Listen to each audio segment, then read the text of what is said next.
Hi, my name is Geoff Haskett and I'm president of the National Wildlife Refuge Association here in Washington, D.C. Before working as president of the Refuge Association, I had the great honor, the privilege to live and work in the state of Alaska for the U.S. Fish and Wildlife Service for many years.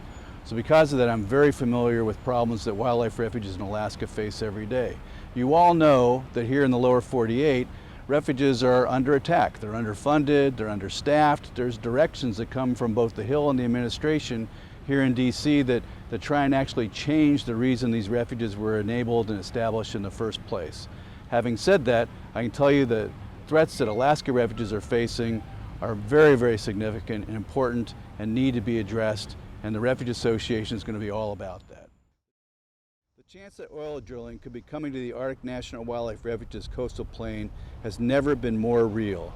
Drilling in the Arctic National Wildlife Refuge would irreparably harm that amazing place and endanger the porcupine caribou herd, polar bears, and bird species that rely on the wildness of the refuge. It is clear that the administration will do anything to drill in this place that should never be open to drilling. They've suppressed concerns based on real science from their employees and staff. They're using a timeline from the environmental impact statement to the point where it cannot address in any real way the impacts of their actions. They claim this will bring in $1.8 billion in revenues when sales in the area yield an average of only $54 an acre, and at most can only bring in $20 million over the next decade. Science and people are being trampled in the rush to drill in the Arctic National Wildlife Refuge. And efforts are still underway to build a road through the Eisenbeck National Wildlife Refuge, a needless effort that would change the wilderness nature of one of the most breathtakingly beautiful and biologically important places in the refuge system. Most of this 300,000 acre refuge was designated as wilderness in 1980 under the Alaska National Interest Lands Conservation Act. The refuge has one of the world's largest eelgrass beds and more than 200 species of wildlife. For almost 40 years, there have been attempts to build this road through the wilderness.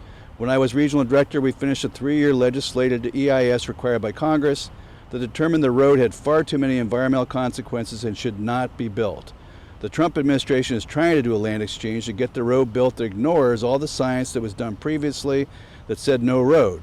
We in the Refuge Association are working very hard to keep them honest and keep this road from ever being plowed, forced, mutilated through the refuge.